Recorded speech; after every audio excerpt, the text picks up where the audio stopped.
Y bien, pues continuamos aquí en este comentario del libro del Apocalipsis. Y ahora vamos a meternos de lleno en el septenario de las copas, las libaciones, el derrame de esas copas. Y aparece esto en el capítulo 16. Ya en el último video que estuvimos viendo, se nos había hecho el primer anuncio en ese versículo primero del capítulo 16. Id y derramad sobre la tierra las 7 copas del furor de Dios. Ese había sido el anuncio de esa voz potente que obviamente pues se sabe de alguna manera que era un ángel que viene a comunicar.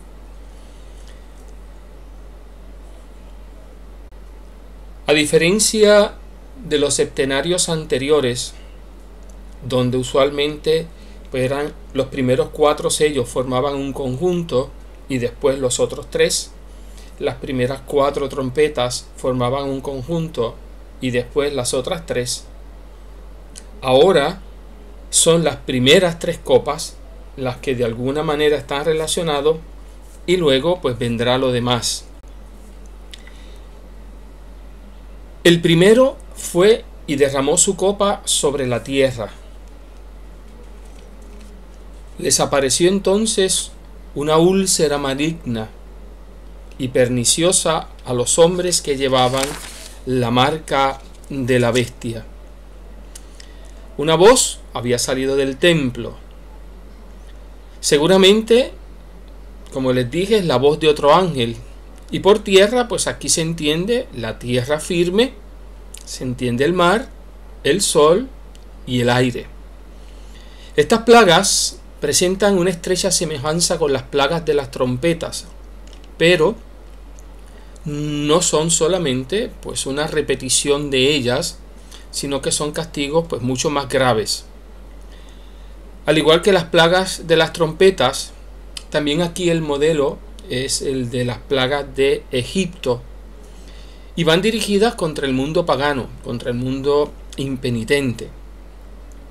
En la primera y en la quinta se dice expresamente que su objetivo es el reino de Cristo, aunque para los hombres son castigos, tratan al mismo tiempo de provocar su conversión, pero no consiguen el fin. Cuando se derrama esta primera copa, se derrama sobre la tierra firme, produciendo en los adoradores de la bestia úlceras malignas y dolorosas. Lo veremos en el versículo 11, lo especifica allí. En castigo por haber envilecido con su cuerpo, con la señal distintiva de la bestia, por haber recibido la señal de la bestia, ahora están atormentados pues en su cuerpo.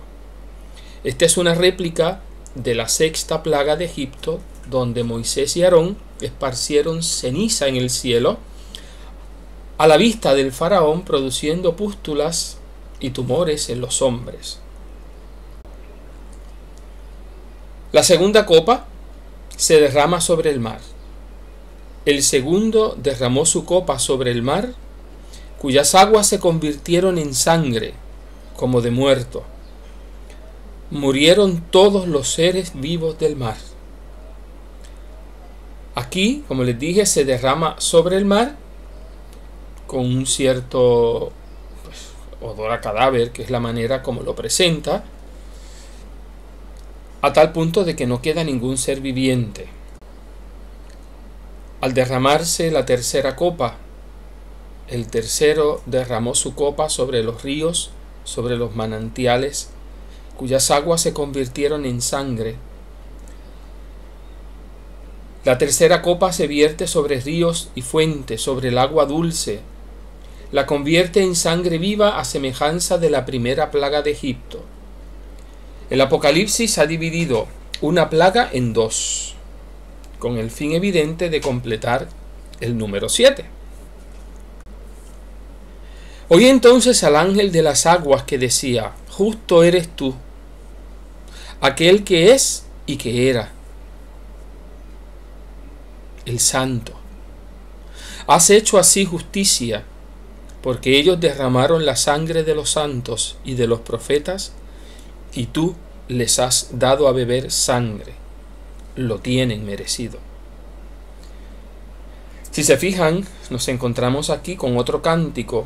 Es como un cántico alternado, porque viene a ser compuesto para justificar pues la plaga que está sucediendo. El ángel a quien está confiado el cuidado de las aguas exalta en un himno la justicia y la conveniencia del castigo. Por eso, justo eres tú, el que es y el que era. En la antigüedad judía se tenía la creencia de que al frente de cada elemento de la naturaleza había un ángel. Esta creencia se registra también en el Apocalipsis.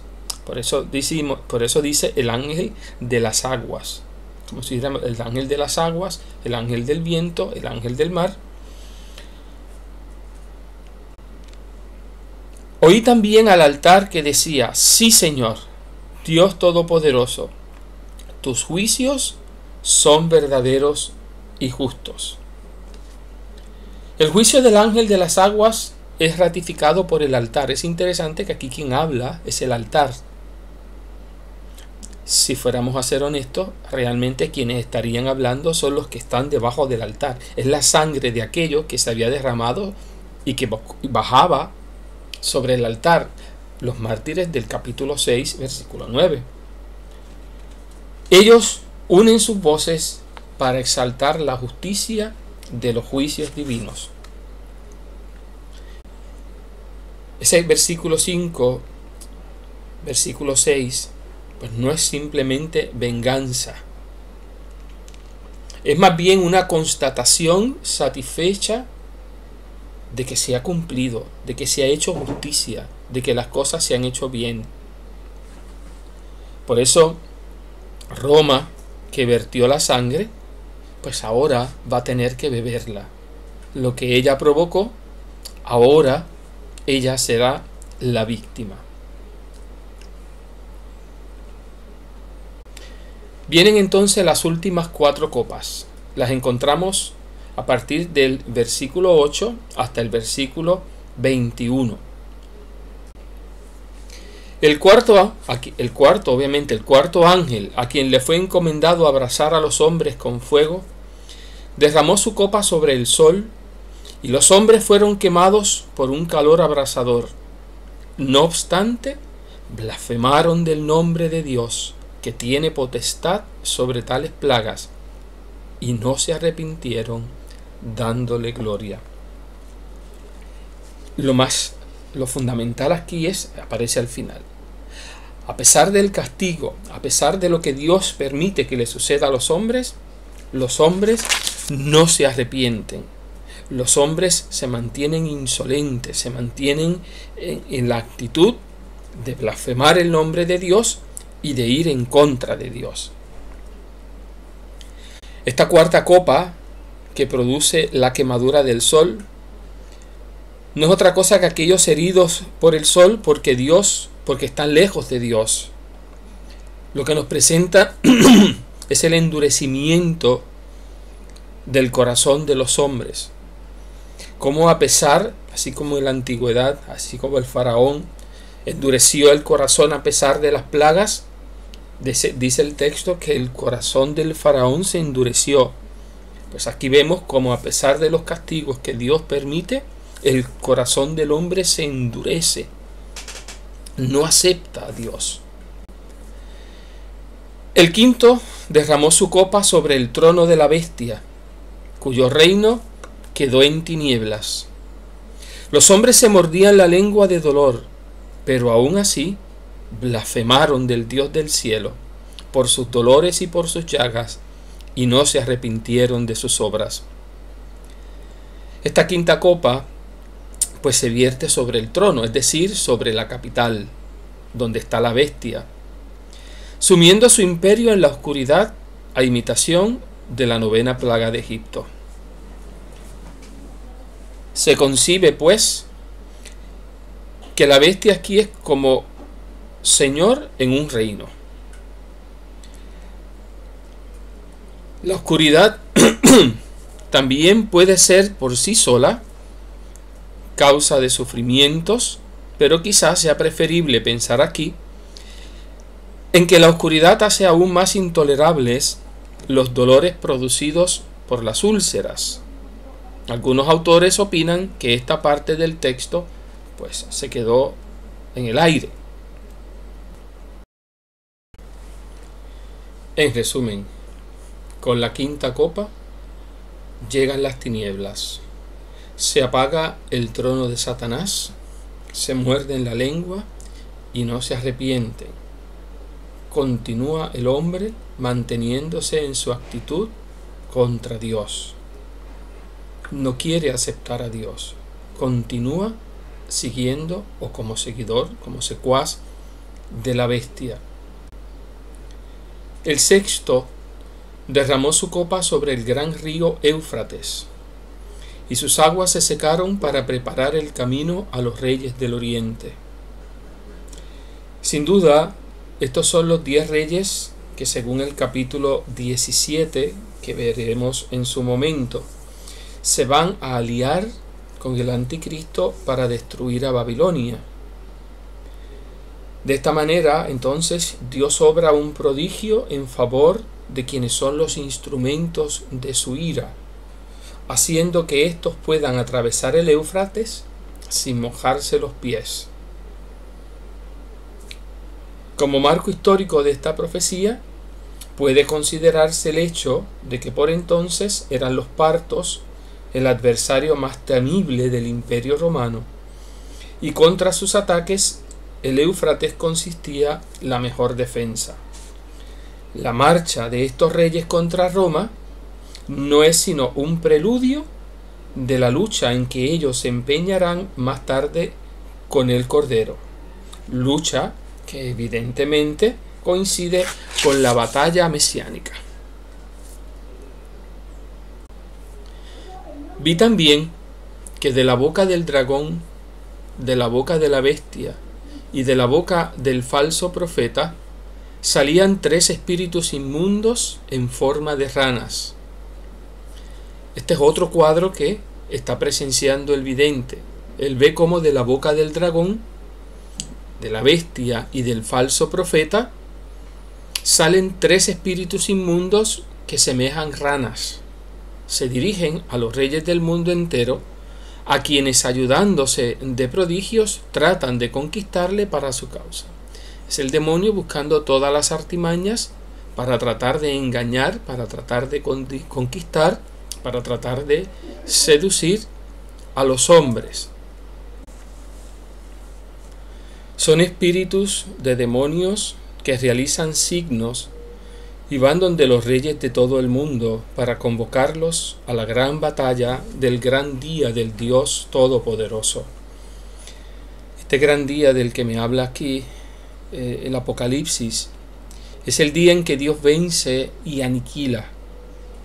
En una sangrienta batalla va a acabar con las potencias y con los pueblos enemigos. Es la misma batalla que el vidente ha contemplado ya, pero a grandes rasgos, figurada en la acción de triturar las uvas en el lagar. Es la misma situación, ¿verdad? Pero presentada de otro ángulo, y que luego describirá detalladamente en el capítulo 19. A ella también alude cuando habla del combate de los 10 reyes contra el Cordero. Mirad, que vengo como ladrón. Dichoso el que esté en vela y conserve sus vestidos, para no andar desnudo enseñando sus vergüenzas. Nos encontramos aquí pues con la otra bienaventuranza. El relato viene así interrumpido por esta exhortación a la vigilancia. Si se fijan, como que para en medio de la batalla, para hacer esta exhortación. Los vestidos simbolizan pues el estado de gracia. Dichoso el que esté en vela y conserve sus vestidos, el que mantenga la gracia. Algunos exégetas preferirían colocar este versículo después del capítulo 3, pero es lo que tenemos en este momento. Por eso, ver esta bienaventuranza, esta exhortación en medio de la batalla, nuevamente aparece como un hálito, como una luz de esperanza en medio de tanta oscuridad como es la que está presentando en estos capítulos. Y retorna nuevamente al relato. Los convocaron en el lugar llamado en hebreo Armagedón o Armagedón. La actividad de los espíritus diabólicos, que cuenta con la capacidad de obrar prodigios, valiéndose a veces de instrumentos humanos, logra pleno éxito. Reúnen un ejército, lo disponen para la lucha en un lugar llamado Armagedón. ¿Qué significa esta palabra? Esta palabra, que no se lee en ninguna otra parte de toda la literatura antigua, debe traducirse muy probablemente por la montaña o las montañas de Megiddo. Megiddo es una ciudad construida sobre una colina en el extremo meridional de la llanura de Esdrelón. Salomón la rodeó de grandes fortificaciones. En sus cercanías se libraron numerosas y sangrientas batallas. En concreto, fue allí donde halló muerte el caudillo cananeo Sísara y donde el rey de Judá, Josías, fue herido de muerte. Ambas escenas la pueden encontrar en el libro de los Jueces, en el capítulo 4 y 5, donde se presentan esas dos escenas. Posiblemente a causa de estos hechos se fue formando la idea de que la montaña o las montañas de Megiddo servirían de punto de reunión al ejército enemigo de Dios. Por tanto, ya tenemos el escenario para la batalla. En Sión, el Cordero y sus seguidores. En el Armagedón, la bestia y sus seguidores. La confrontación de los dos ejércitos. El bien, el Cordero, la lucha de Dios, que obviamente ya sabemos que saldrá victorioso, pero los enemigos del Cordero en las colinas de Megiddo. El séptimo ángel derramó su copa en el aire. Entonces salió del santuario una voz potente que decía: hecho está. No sé si ya se habrán dado inmediatamente cuenta de que esto es esta palabra hecho está, como cuando Jesús dijo allá en la cruz consumatum est, que es lo mismo, es la traducción. Al derramarse la séptima copa, la voz del cielo, que es la misma que ha dado la orden a los demás ángeles, anuncia que las tentativas de Dios por llevar a la humanidad impía, sacudido por espantosos castigos, a convertirse antes de que sobrevenga el juicio final, ha llegado a su término.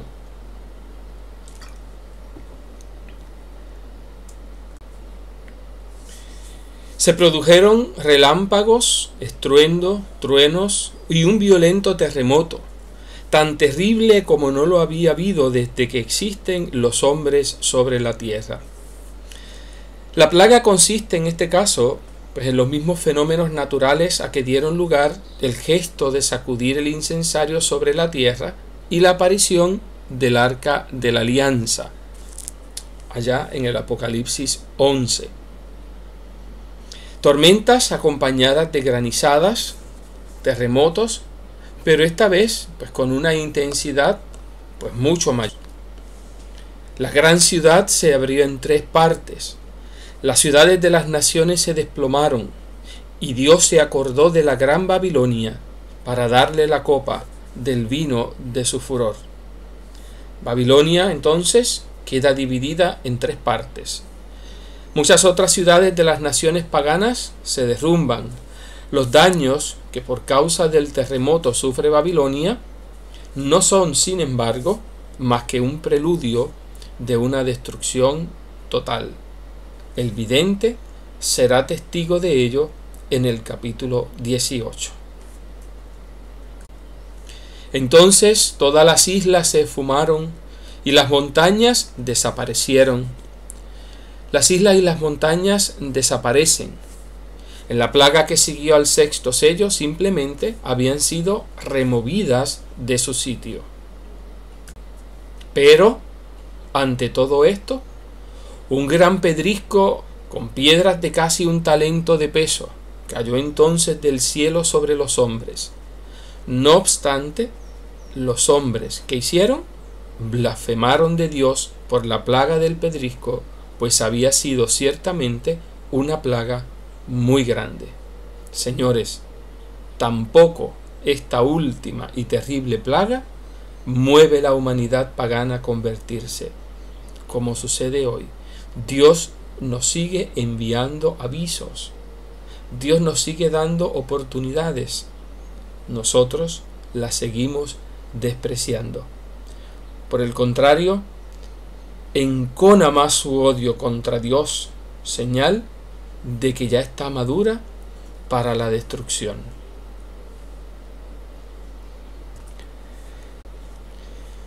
En resumen, tenemos 7 libaciones. ¿Sobre qué recaen cada una de ellas? Pues todo lo que está abajo sería el sur, tierras y ríos. Todo lo que está arriba sería el norte, tierra y aire.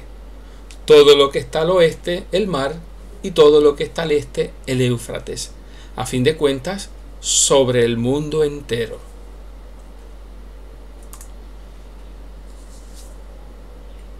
Les recuerdo, como siempre, vean los apuntes de la clase, están en la página 61, donde aparece la síntesis de lo que acabamos de leer y comentar. La de el capítulo 16, versículo 2 hasta el 21, pues más o menos aparece así para que tengan una idea cuando lo estén buscando. Y luego del capítulo 16, de los versículos del 2 al 21, pues está en la 61, y la del 14, de 6 al 20, está en la 57. O sea, vayan viendo esas distintas síntesis para que vayan comprendiendo en general el contenido del texto.